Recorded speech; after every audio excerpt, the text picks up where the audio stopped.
Olá pessoal, nesse vídeo nós vamos conversar a respeito dos ataques de drones em Moscou perpetrados pela Ucrânia e as possíveis consequências de tudo isso. Também vamos conversar a respeito dos oligarcas russos que estão ajudando a financiar a guerra na Ucrânia. Consta que esses oligarcas estão cada dia mais ricos.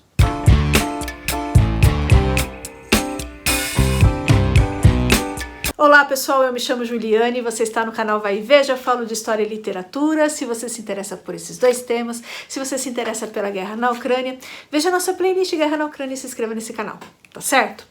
Em 29 de julho, domingo, a Ucrânia atacou com drones a cidade de Moscou. Atacou um centro comercial e empresarial ali, né? Atacou mais precisamente uma torre que abriga alguns ministérios da Rússia. O Ministério do Desenvolvimento Digital, Comunicações e Mídia de Massa, o Ministério da Indústria e Comércio e o Ministério das Finanças. Consta que até o ditador Bashar al-Assad, né, que é o ditador sírio, possui algumas salas nesse local. Então é um local, né, pessoal, um centro empresarial bastante representativo. E essas recentes explosões aí na capital russa, representam um claro esforço da Ucrânia para fazer a guerra ser sentida pela elite russa. Vale lembrar, pessoal, que a maioria das pessoas, da maioria dos recrutados para ir para a guerra na Ucrânia, na Rússia, são pessoas pobres, tá? Então a elite russa levou algumas sanções, alguns, né, levaram algumas sanções aí do Ocidente e estão de boa, tá? Essa que é a verdade, estão ali vivendo muito bem, obrigada, tá? Enfim, a Ucrânia está tentando fazer com que essas pessoas vejam o tamanho da desgraça, certo? Elas comecem a sentir que a guerra está próxima delas e que elas não estão a salvo, né? Aí a Maria Zakharova, que é porta-voz do Ministério das Relações Exteriores da Rússia, fez uma comparação aí sem pé nem cabeça, comparando o ataque ucraniano, que não teve vítimas, tá? Ao 11 de setembro. Zelensky se pronunciou sugerindo que a guerra está voltando gradualmente ao território russo e seus centros militares e simbólicos. Então, pessoal, algumas pessoas acreditam que esses ataques ucranianos à cidade de Moscou pode fazer com que a população russa se torne ainda mais nacionalista e venha apoiar ainda mais a guerra. Eu acredito que não, tá? Porque eles estão atacando ali um centro financeiro, eles estão mirando na elite russa, que é, como dito, um pessoal que tá indo muito bem, tá? A guerra não chegou perto deles, assim, não, eles não foram pra guerra, eles conseguem tirar os filhos deles dos alistamentos militares, não são nem convocados, enfim, tá? Então a guerra não chegou muito perto deles não, tá? Só alguns ali que estão com sanções, alguns oligarcas sim estão tendo prejuízos, mas a maioria, a gente vai ver aqui uma lista de 81 oligarcas russos que estão indo muito bem, tá? E aí, pessoal, enquanto isso, houve um aumento considerável de ataques incendiários em escritórios locais de alistamento militar na Rússia. De acordo com o Baza, que é um canal de Telegram ligado, né, às forças de segurança da Rússia, foram registradas tentativas de incendiar escritórios militares em pelo menos 9 locais, incluindo as cidades de Kazan, Omsk e São Petersburgo. Então, pessoal, está havendo aí uma resistência, né, na Rússia contra esse alistamento, né, e contra a guerra da Ucrânia. E isso é bastante importante para os ucranianos, certo? Quanto mais resistência na Rússia, melhor. Já comentamos, pessoal, aqui no canal que os Estados Unidos aumentaram suas vendas de armamentos em 40% desde que começou a guerra na Ucrânia. Também há uma propaganda indireta dos armamentos americanos que são fornecidos à Ucrânia. Por exemplo, um ucraniano é fotografado ao lado de um HIMARS. Isso é uma propaganda indireta. Um blogueiro militar faz uma análise do Patriot.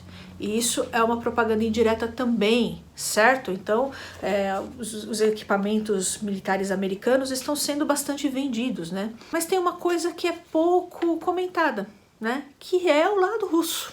E o lado russo tá lucrando ou não tá? Tá sim. Aí, pessoal, o jornal investigativo russo Prospect, que atua de forma independente, divulgou uma lista de oligarcas russos que estão lucrando muito com a guerra.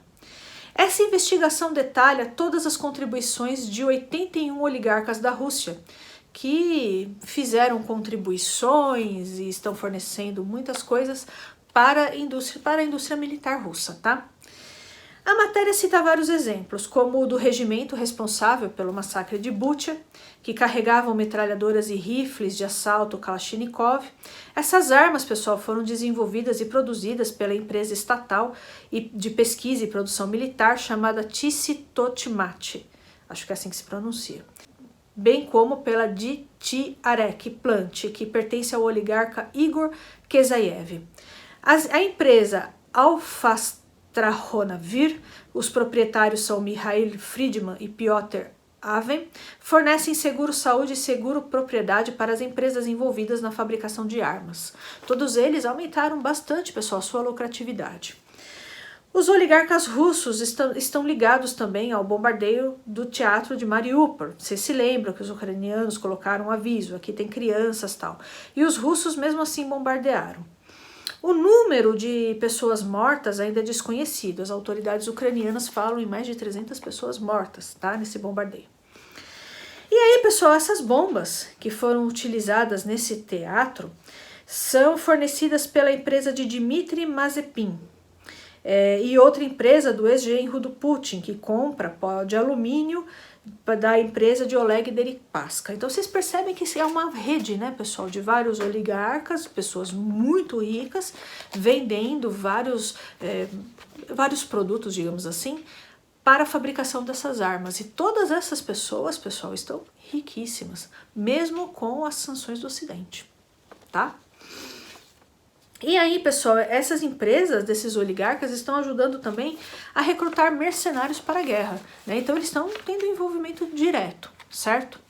O documento, pessoal, é bastante extenso, fornece vários nomes, são 81 nomes de 81 oligarcas, né?